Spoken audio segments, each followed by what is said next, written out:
Amen, voilà, voilà. Ce matin, on va parler des plans de Dieu. Et c'est vrai que Dieu a mis dans mon cœur que les plans de Dieu ne sont pas nos plans à nous. Les choses ne tournent pas toujours comme nous on le veut, mais comme Dieu veut qu'elles soient. Amen. Amen. Les plans de Dieu, ils dépassent notre entendement, ils dépassent nos cinq sens. Dieu agit comme lui le veut. Nous, on veut que Dieu agisse comme nous on le veut, mais non, Dieu agit comme lui le veut. Lui, il planifie, lui, il est un chef d'orchestre. Un chef d'orchestre, c'est celui qui planifie, organise. Il organise méthodiquement pour arriver à ses plans à lui. Amen. Parce que nous, on croit que Dieu va arriver à nos plans à nous. Ce n'est pas nos plans à nous. C'est pour arriver à son plan d'ensemble, à lui, surtout de lui, pour accomplir la volonté de Dieu. Et Dieu m'a mis à cœur, enfin, et j'ai pensé à l'histoire de Joseph. Et ce matin, bon, parce que l'histoire de Joseph, il y a au moins 13 chapitres. C'est à partir du chapitre 37 jusqu'à 50. Mais on va essayer ce matin, par la grâce de Dieu, de simplifier. Et ce matin, j'aimerais vous emmener à vous apporter la pensée de Dieu. Amen. Amen. La pensée que Dieu veut mettre dans nos cœurs ce matin. À travers toutes ces épreuves, à travers toutes ces choses où on ne comprend pas, où on se dit pourquoi je traverse des moments difficiles, pourquoi je suis dans cette situation, pourquoi dans cette circonstance je n'arrive pas. Ne t'inquiète pas, tu es dans les plans de Dieu ce matin. Tu es dans les plans de Dieu. Amen. On va lire ensemble le chapitre 37 et on va essayer d'écourter au plus qu'on peut faire ce matin. Amen. Donc il est dit, Jacob demeura dans le pays de Canaan où avait séjourné son père. Voici la postérité de Jacob. Joseph était âgé de 17 ans. C'est de lui qu'on va parler ce matin. Il faisait paître le troupeau avec ses frères. Cet enfant était auprès des fils de Bila et des fils de Zilpa, femme de son père, donc ses demi-frères. Et Joseph rapportait à leur père leurs mauvais propos. Israël c'est Jacob. Israël aimait Joseph plus que tous les autres fils, parce qu'il avait eu dans sa vieillesse. Et il lui fit une tunique de plusieurs couleurs. Ses frères virent que leur père l'aimait plus que tous, et ils le prirent en haine. Ils ne pouvaient lui parler avec amitié. Joseph eut un songe et il le raconta à ses frères qui le haïrent encore davantage. Il leur dit, écoutez donc ce songe que j'ai eu. Nous étions alliés des gerbes au milieu des champs, et voici ma gerbe se leva et se tint debout. Et vos gerbes l'entourèrent et se prosternèrent devant elle. Ses frères lui dirent, est-ce que tu régneras sur nous? Est-ce que tu nous gouverneras? Et ils le haïrent encore davantage à cause de ses songes et à cause de ses paroles. Il eut encore un autre songe et il le raconta à ses frères. Il dit, j'ai eu encore un songe et voici le soleil, la lune et 11 étoiles se prosternèrent devant moi. Il le raconta à son père et à ses frères. Son père le réprimanda. Donc même son père le réprimande et il lui dit, que signifie ce songe que tu as eu? Faut-il que nous venions, moi, ta mère et tes frères, nous prosterner en terre devant toi? Ses frères eurent de l'envie contre lui, mais son père garda le souvenir de ces choses. Amen. On va s'arrêter là pour un moment. Et ce matin, j'aimerais que vous vous identifiez aux épreuves que Joseph a pu affronter dans sa vie. Amen. À toutes ces épreuves. Parce qu'on peut se retrouver dans l'épreuve où Joseph est en train de traverser. Parce que nous, on a lu plusieurs fois cette histoire. Les frères de Joseph, c'est les demi-frères de Joseph. Et il est dit que les frères de Joseph, les demi-frères de Joseph, le prennent en haine. Pourquoi? Parce que son père l'aimait plus que tout. Parce qu'il avait eu dans sa vieillesse. Et il avait eu avec la femme qu'il aimait le plus. Et donc il aimait Joseph plus que tous les autres frères, que ses demi-frères. Et Joseph est le plus jeune des enfants. Il n'a que 17 ans. Et si vous mettez dans la peau de Joseph, comment était Joseph à ce moment-là? Parce que moi, plusieurs fois, j'ai lu cette histoire. Mais peut-être je suis passé à côté des détails que Dieu veut que nous comprenions ce matin. Joseph a 17 ans. Mettez-vous dans la peau de Joseph. Vous êtes le plus jeune de votre famille parce que votre père vous aime le plus, parce que son père l'avait fait un vêtement, une tunique de plusieurs couleurs. Donc ses frères le détestent encore plus parce qu'ils voient que son père a des préférences. Il est le chouchou de son père. Et est-ce que vous mettez à la place de Joseph? Ses frères, ses demi-frères le prennent en haine. Pourtant, ces demi-frères vivent ensemble. Ce n'est pas comme nous aujourd'hui. Nous, la plupart du temps, pour la plupart qui ont des demi-frères ou des demi-sœurs, ils ne sont pas ensemble. Ils n'ont pas cette relation de frères et sœurs. Ils ne vivent pas ensemble. Mais là, il est dit qu'ils vivent ensemble. Donc, est-ce que vous imaginez, Joseph est pris en haine, au point que ses frères, ils complotent même de le tuer.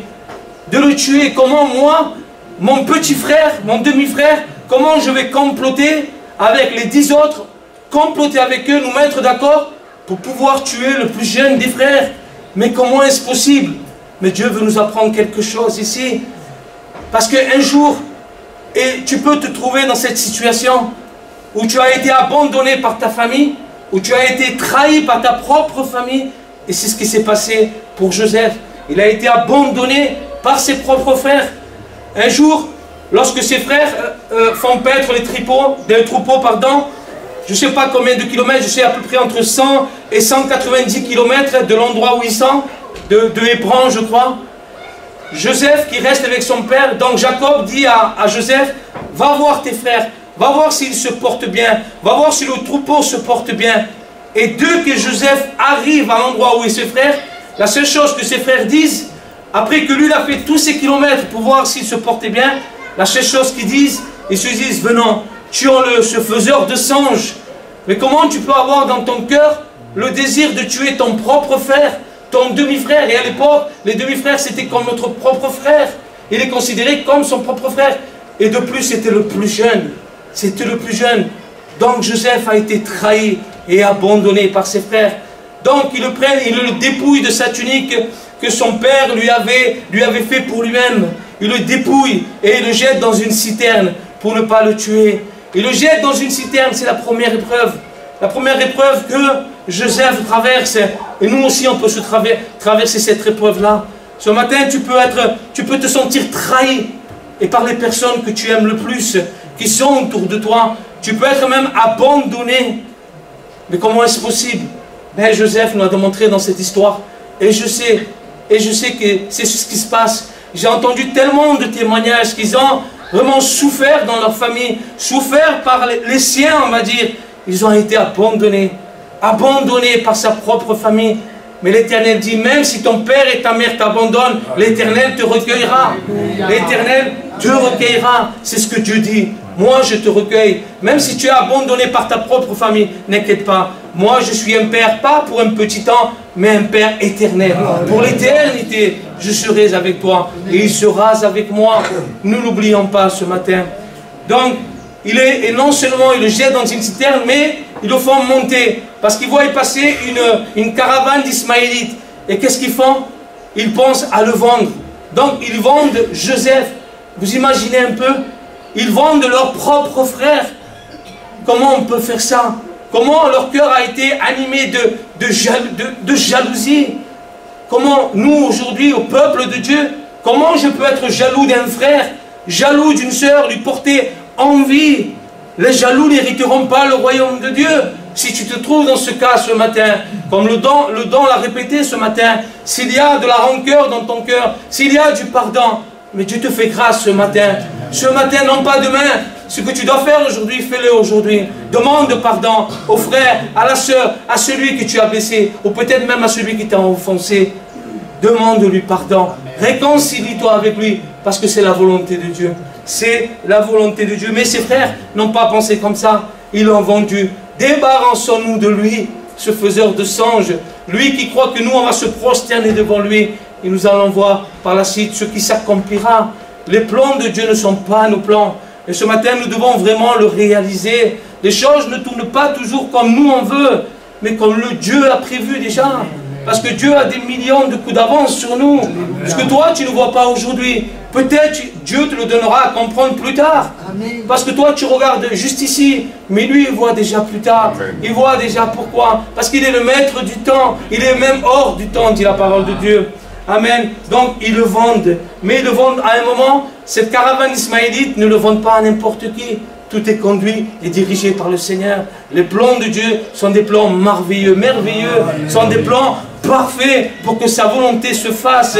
Nous, on est juste des instruments entre ses mains. Et Dieu s'est servi de ses frères, de ses mauvaises actions, pour arriver à ses plans, pour arriver au plan de Dieu. Mais Dieu, on est des instruments entre les mains de Dieu, que Dieu ce matin veut utiliser chacun de nous. Parce que des fois, tu peux te dire, mais est-ce que moi je suis utile entre les mains de Dieu? Oui, on est tous utiles. Les 5 doigts, on a tous besoin de ces 5 doigts. Le pouce, l'index, je ne sais pas comment on appelle les autres, mais on a tous besoin de ces 5 doigts. Ces 5 doigts sont utiles. Et dans le corps de Christ, nous sommes tous utiles. Nous sommes tous au service du Seigneur. Le ministère, c'est être au service du Seigneur. Et nous sommes tous appelés à servir le Seigneur.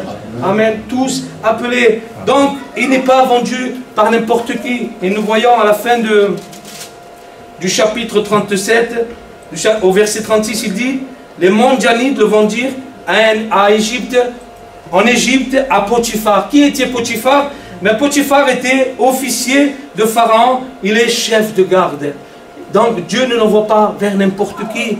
Et il est dit, pendant que Joseph travaillait pour cet homme-là, il est dit que tout ce qu'il faisait lui réussissait. Pourquoi? Parce que l'Éternel était avec lui. Nous allons voir chapitre 39. L'Éternel était avec Joseph. Ce n'est pas Joseph qui faisait cela, mais il est dit, il est bien précisé, c'est l'Éternel qui était avec lui. Et que tout ce qu'il faisait réussissait. Même cet homme pour qui Joseph travaille, même toutes les choses, le travail qui se fait est béni. À cause de qui? À cause de Joseph. Mais à cause de qui? Que l'Éternel est avec lui. Et c'est ce que nous aussi, là où nous sommes, nous puissions être bénis. Là où nous sommes, tout ce que nous faisons, nous réussissons. Amen. Par la gloire de Dieu. Parce que c'est l'Éternel qui nous fait réussir toutes ces choses-là. Il est dit, verset 4, Joseph trouva grâce aux yeux de son maître, qui l'employa à son service, l'établit sur sa maison et lui confia tout ce qu'il possédait. Dès que Potiphar lui établit sur sa maison et sur tout ce qu'il possédait, l'Éternel bénit l'Égyptien. L'Éternel bénit l'Égyptien à cause de Joseph, à cause que l'Éternel était avec lui. Amen. Il est bon que l'Éternel soit avec nous. Il est bon que la main de l'Éternel soit sur nous ce matin. Plusieurs fois dans la parole, il est dit, la main de l'Éternel était sur lui. Et est-ce que vous voulez que la main de l'Éternel soit sur vous ce matin? Moi, je le veux ce matin, que la main de Dieu soit sur moi. Parce que moi, je n'arrive pas à affronter toutes ces épreuves qui sont devant moi. Elles sont trop grandes. Plus je regarde l'épreuve, et plus ça paraît plus grande pour moi. Et plus je fixe mes regards sur ce monde, et je n'y arrive pas. Mais plus je fixe mes regards sur le Seigneur, et plus le problème devient plus petit. Parce que c'est lui qui est plus grand que le problème. C'est Dieu qui est le Dieu tout-puissant. Nous ne sommes que des instruments entre ses mains que Dieu veut se servir. Ne crois pas que Dieu ne veut pas se servir de toi ce matin. Il veut se servir de chacun de nous. Et qu'on puisse le méditer cela en sortant de ce lieu. Non, non, pas ceux seulement qui montent sur l'estrade. Dieu veut se servir de toi. Et Dieu veut se servir de chacun de nous ce matin. Chacun dans des fonctions et des rôles différents. Mais nous sommes tous appelés au service du Seigneur. Amen. Qu'on puisse que vous puissiez le recevoir dans vos cœurs ce matin. Amen. Et vous connaissez, il y a la femme de Potiphar. Encore une épreuve. Pourtant, Joseph n'a rien fait de mal pour qu'il soit là. Est-ce que vous imaginez un peu? Comme je disais tout à l'heure, moi je n'ai rien fait de mal, pourquoi je me retrouve dans cette situation? Il n'a rien fait de mal, la seule chose, c'est qu'il a eu la prétention de raconter le songe à ses frères et à son père, pour leur faire comprendre que eux se prosterneront devant lui. Mais ça a été voulu de Dieu, ça a été voulu par Dieu qui raconte ce songe-là. C'est la seule chose où Joseph s'est manqué, la seule chose, et il se retrouve là. Il est dit que la femme de Joseph, la femme de cet homme, voulait avoir, excusez-moi le mot, avoir des relations avec Joseph. Parce qu'il est dit dans le verset 6, « Or Joseph était beau de taille et beau de figure. » Il est dit que cette femme, elle était là, elle insistait chaque jour, elle voulait que Joseph puisse avoir des relations avec lui. Mais regardez la parole que Joseph, moi j'ai bien aimé cette parole. Joseph dit au chapitre 9, à la fin du chapitre 9, il dit, comment ferais-je un aussi grand mal et pécherais-je contre Dieu? Comment ferais-je un aussi grand mal et pécherais-je contre Dieu? Donc Joseph avait la crainte de Dieu. C'est un homme qui respectait Dieu, qui obéissait à Dieu. Il dit, mais comment Seigneur, je vais faire quelque chose de mal et pécherais-je contre toi? Il est tenté, c'est un homme. C'est un homme comme vous et moi. On est des hommes et on est tentés. Et lui, il a été tenté. Je ne sais pas comment elle était cette femme. Elle était sûrement plus vieille que lui. Mais il a été tenté chaque jour. Mais regardez comment les plans de Dieu. Je vous ai dit, moi j'ai même arrêté sur les détails. Et j'ai réfléchi à cela. Je dis, mais c'est pas possible. il est dit, verset 11, donc elle insiste chaque jour. Mais verset 11, il est dit, un jour qu'il était entré dans la maison pour faire son ouvrage, et qu'il n'y avait là aucun des gens de la maison, elle le saisit par son vêtement, et en disant, couche avec moi, il lui laissa son vêtement de la main, et s'enfuit au dehors. Et ce que Dieu m'a donné à comprendre, c'est ma conviction. Dieu, il n'y a rien d'hasard dans le Seigneur. Moi, je crois qu'il n'y a pas d'hasard. Je me dis, mais comment à ce moment-là, Seigneur, il n'y a personne à ce moment-là? Parce que s'il y aurait quelqu'un, il aurait pu attester que Joseph avait raison. Que Joseph avait raison. Mais il n'y avait personne ce jour-là. Pourquoi? Moi, je crois que Dieu a tout orchestré. Dieu a tout planifié. Moi, j'ai ma conviction dans mon cœur que Dieu a tout planifié. Parce que s'il y avait quelqu'un, il aurait dit, non, Joseph, il n'a pas fait ça. Il n'a pas voulu faire ça. Non, non, parce qu'elle va dire que, en gros, elle va dire, oui, il a voulu abuser de moi. Abuser de moi, non. S'il y avait quelqu'un ce jour-là, ben, il aurait pu attester, non, il n'a pas fait cela. J'étais là, j'étais présent, j'étais témoin. Mais Dieu a voulu que cette histoire soit écrite. Pourquoi? Il n'y avait personne ce jour-là. Pour que quoi? Pour que Joseph puisse être jeté en prison. Puisse être jeté en prison. Et des fois, tu te sens incompris. Tu te dis, mais moi, je ne comprends pas. J'ai voulu faire quelque chose de bien. Je n'ai pas voulu pécher contre Dieu. Voilà ce qui m'arrive. Voilà ce qui m'arrive. Je suis jeté dans une prison. Je me trouve dans cette situation. Seigneur, je ne comprends pas. Pourquoi, Seigneur? Donne-moi à comprendre. C'est ce que sûrement Joseph a dû se mettre dans son cœur. Peut-être dans ces nuits où il était en prison, il devait méditer sur tout cela. Mais vous n'entendez jamais, jamais, jamais Joseph se plaindre. Jamais, jamais. Vous n'entendez, dans les 13 chapitres que j'ai lus, aucune des fois Joseph ne s'est plaint. Au contraire, bien au contraire. Il était là et il servait. Il était là et il craignait. Il était là et il obéissait. Et c'est ce que nous devons faire, chacun de nous. Donc Dieu a planifié tout parfaitement. Tout parfaitement. Et vous allez me dire, mais comment il a tout planifié? Il se trouve en prison. Des fois, comme je le dis, les choses ne tournent pas comme tu le veux. Parce que c'était le plan de Dieu. C'est le plan de Dieu que tu te trouves dans cette situation aujourd'hui. C'est le plan de Dieu. N'oublie pas ce matin. Donc il a accusé faussement, injustement. Et combien nous aussi, des fois, on est accusé faussement, injustement. Le peuple de Dieu est appelé à être accusé faussement et injustement. Mais quand je suis accusé faussement et injustement, je sais que je n'ai rien fait, donc c'est une grâce devant Dieu. C'est une grâce devant Dieu. Pourquoi? Parce que je sais que je n'ai rien fait. Et Dieu voit toutes mes actions. Il sait que moi, je n'ai rien fait. Donc, je me retrouve en prison, je ne comprends pas. Mais je sais que je suis dans la volonté de Dieu. Pourquoi? Parce que je n'ai pas offensé Dieu. Parce que je n'ai pas péché contre Dieu, comme Joseph ne l'a pas fait. Comment commettrais-je un aussi grand péché? Et des fois, on est là, et on succombe à la tentation. On succombe, ça peut nous arriver. Ça peut nous arriver. Mais vite se relever. Demander la grâce de Dieu pour qu'il puisse nous relever. Ne pas rester à terre, mais demander la grâce de Dieu pour qu'il nous donne la force de pouvoir avancer et avancer. Donc on s'est trouvé aussi dans cette situation. On s'est trouvé abandonné, trahi par nos familles. On s'est trouvé aussi dans cette situation comme Joseph, où on a été accusé faussement, injustement. On s'est trouvé dans cette situation. Ce matin, je suis sûr que si vous ferez lever la main, beaucoup lèveront la main, moi le premier. Accusé faussement, injustement. Là où nous nous trouvons. Là où nous nous trouvons, frères et sœurs, n'oublions pas que nous avons un adversaire. Le diable rôde comme un lion rugissant. Il y a des lions qui tournent autour de nous, des lions. Mais Dieu est capable, comme il l'a fait pour Daniel, de fermer la gueule des lions.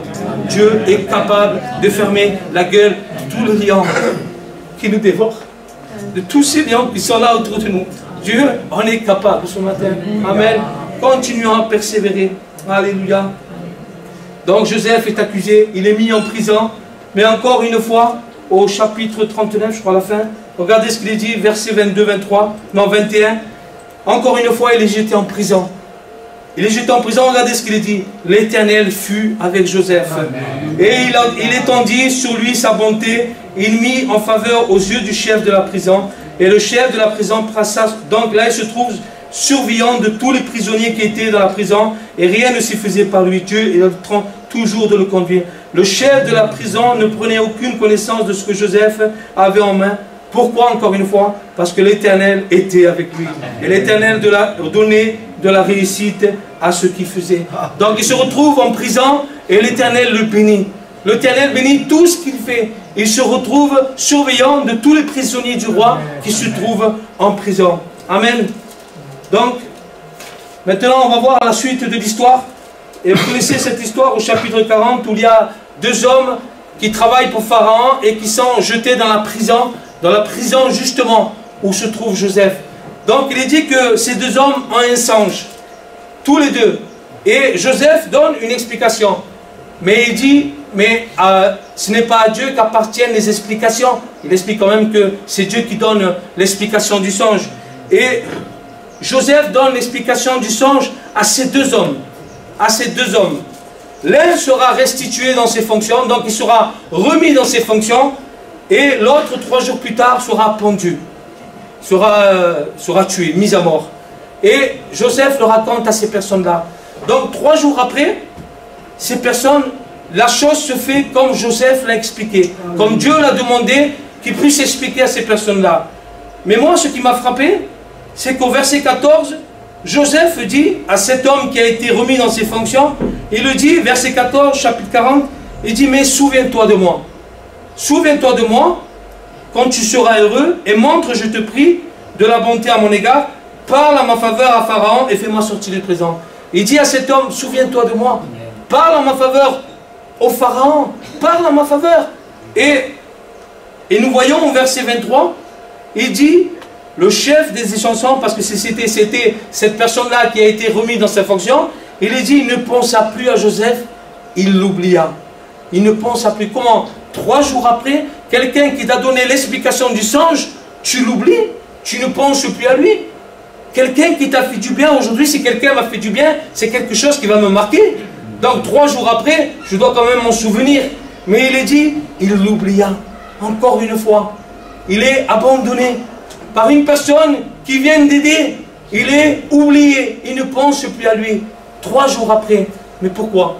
Parce que Dieu a un plan merveilleux. Ce n'était pas les plans de Dieu que Joseph puisse sortir. Mon frère et ma soeur, ce n'est pas le plan de Dieu ce matin, que tu puisses encore sortir de cette épreuve. Ce n'est pas les plans de Dieu, même si ça fait des jours, des semaines, des mois, voire des années, ce n'est pas encore les plans de Dieu. Parce que Dieu a prévu quelque chose d'autre pour pouvoir accomplir sa volonté. Dieu a prévu quelque chose d'autre. Ce n'était pas sa volonté. Chapitre 41, au bout de 2 ans, il est dit, Pharaon eut un songe. Donc là, c'est le grand Pharaon. Il a un songe. Et donc, il appelle tous les sages et les magiciens qu'il a dans son royaume. Mais aucun ne put expliquer. Et là, à ce moment-là, cet homme-là se souvient. Donc il est dit, verset 9, alors le chef des échansons prit la parole et dit à Pharaon, je vais rappeler aujourd'hui le souvenir de ma faute. Donc il va se rappeler le jour où il a été jeté en prison et que dans cette prison il y avait un hébreu du nom de Joseph. Mais comment tu ne te rappelles pas 3 jours? Et comment ça se fait que maintenant, 2 ans après, tu te rappelles? Mais comment ça se fait? Mais moi je crois que Dieu a incliné son cœur. Dieu a fait que dans les 3 jours, il ne s'est pas souvenu. Non, ce n'est pas les plans de Dieu encore que tu sortes, qu'il sortait de cette épreuve-là. Mais toi peux-tu dire, mais Seigneur, comment? Je vais rester encore en prison? Je vais rester encore dans cette épreuve? Non, ce n'est pas les plans de Dieu qui sortaient maintenant. Les plans de Dieu, c'était qu'au bout de 2 ans, au bout de 2 années, ce Pharaon a eu un songe et qu'à ce moment-là, cet homme se souvient. C'est curieux. Il se rappelle maintenant. 2 ans après, moi je ne me souviens plus. Je ne me suis pas rappelé il y a 3 jours. Pourquoi je vais me rappeler? Mais Dieu est tout-puissant. Dieu est le tout-puissant. Qu'on se le dise ce matin, les plans de Dieu ne sont pas nos plans. Ils dépassent nos entendements. Ça dépasse notre entendement. Ces pensées, elles sont au-dessus de nos pensées. On ne prendra pas à les comprendre. Pourquoi? Parce que Dieu est Dieu. Dieu est Dieu. Il n'y a personne qui agit comme lui le fait. Nous, on ne comprend pas. Comment? Seigneur, je vais rester encore dans cette épreuve. Reste encore dans cette épreuve. Parce que moi, je vais faire de toi une grande nation. Moi, je ne veux pas seulement te sauver à toi, mais je veux aussi sauver ta famille. Amen. Je veux sauver toi et toute ta famille. Amen. Et c'est ce qu'il va faire dans les plans de Dieu. Et c'est ce qu'on dira par la suite. Donc, ce qu'on retient de cette histoire, Dieu est merveilleux. Les plans de Dieu sont merveilleux. Alléluia. Donc, il se rappelle. Verset 38, et cet homme donc écoute Joseph. Joseph donne tout un plan, il amène Joseph devant lui, il lui donne l'explication à Pharaon. C'était les plans de Dieu. Parce que si s'il aurait fait sortir de prison 3 jours après, il n'aurait pu jamais se présenter devant le Pharaon. Il n'aurait pu jamais être gouverneur de toute l'Égypte. C'était le plan de Dieu qu'il devienne gouverneur de toute l'Égypte pour pouvoir sauver tout un peuple. C'était le plan de Dieu. Donc, Pharaon, verset 38, chapitre 41, pardon. Et Pharaon dit à ses serviteurs, trouverions-nous un homme comme celui-ci, ayant en lui l'Esprit de Dieu? Alléluia. Joseph avait l'Esprit de Dieu. Est-ce que nous avons l'Esprit de Dieu ce matin? Pour pouvoir être conduit et dirigé, pour pouvoir être persévérant et patienter dans l'épreuve. Parce que c'est ce qui s'est passé. N'oublions pas, il est resté encore 2 ans dans la prison. Ce n'est pas toujours facile. Il a été 2 ans dans la prison. 2 ans alors qu'il aurait pu sortir 3 jours après. Mais c'était les plans de Dieu.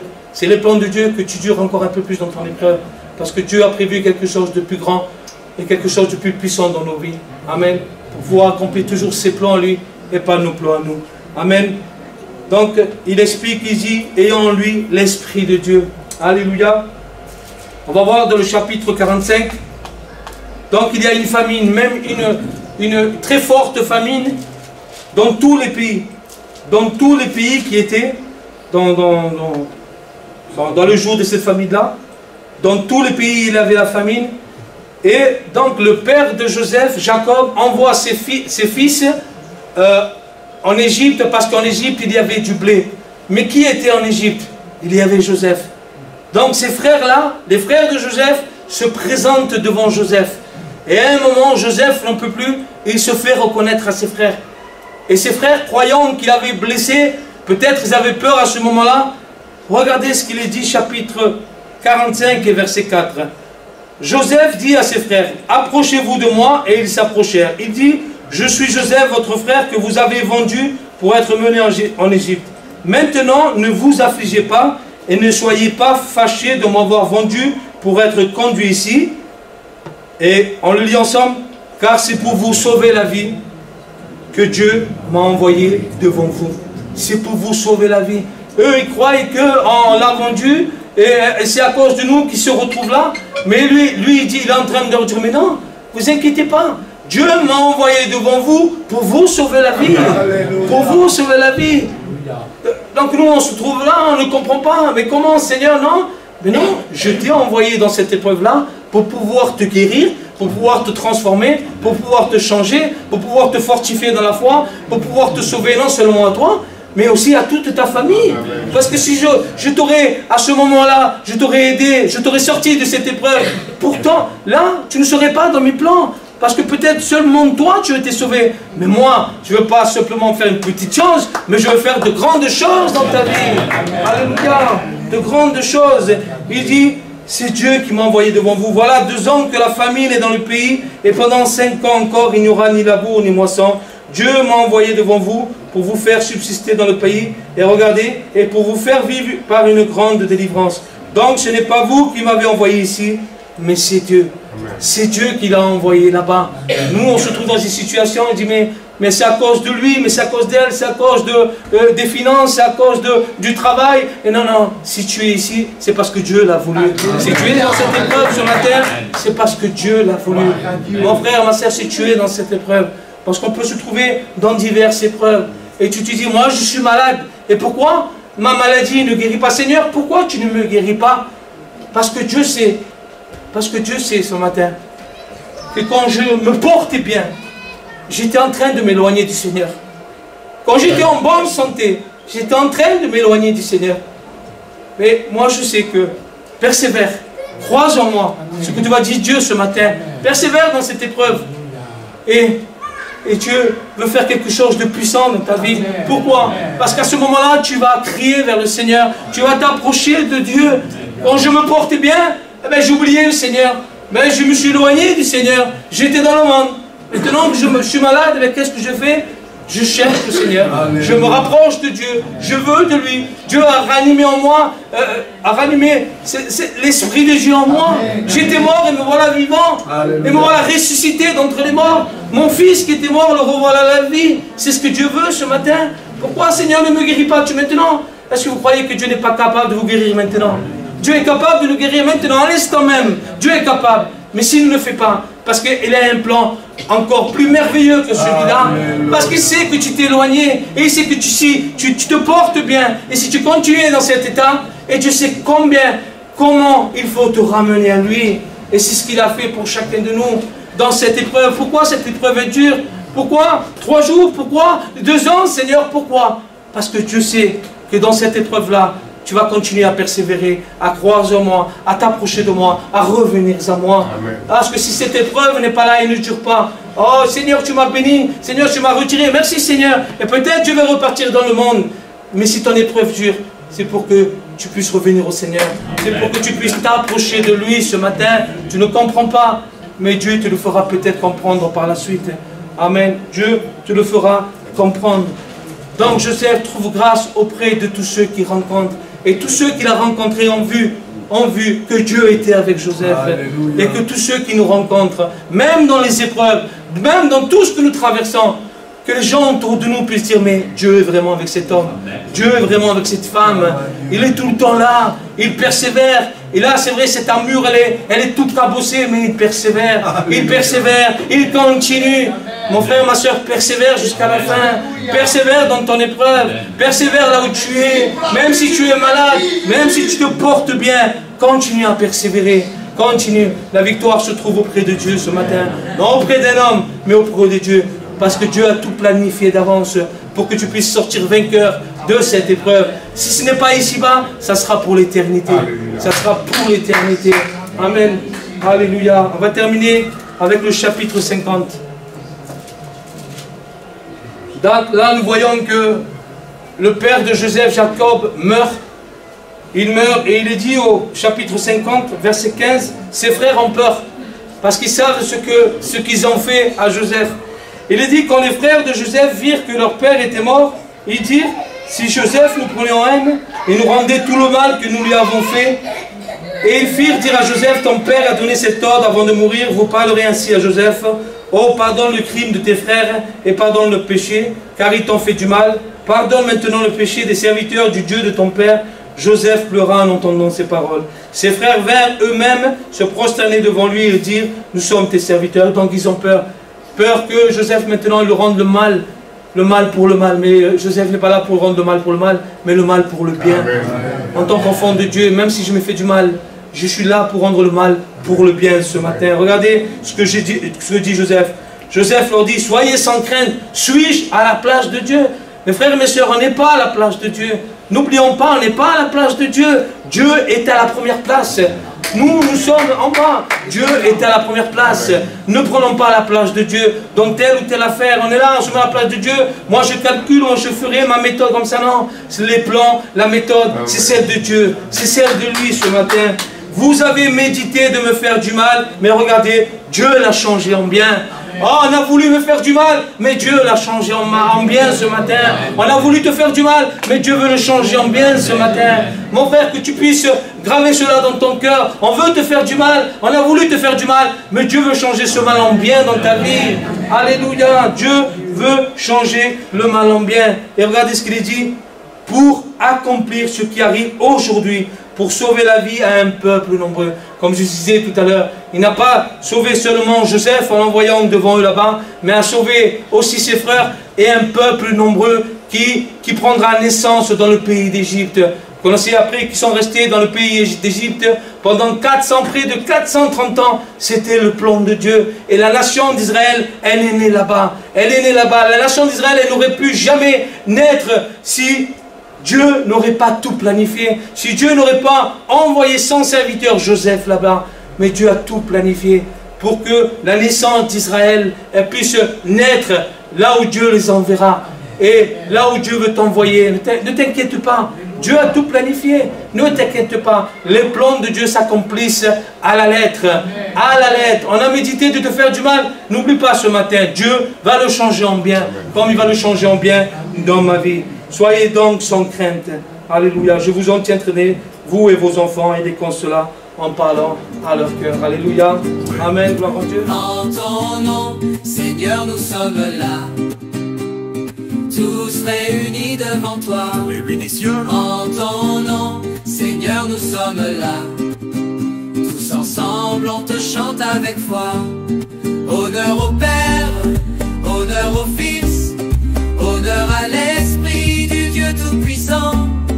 Honneur au Père, honneur au Fils, honneur à l'Esprit du Dieu Tout-Puissant. Alléluia. Alléluia. Nos cœurs chantent Alléluia. Alléluia. Alléluia. Alléluia. Nos cœurs chantent Alléluia. Alléluia. En ton nom, Seigneur, nous sommes là, tous réunis devant toi. En ton nom, Seigneur, nous sommes là, tous ensemble on te chante avec foi. Honneur au Père, honneur au Fils, honneur à l'Esprit du Dieu Tout-Puissant.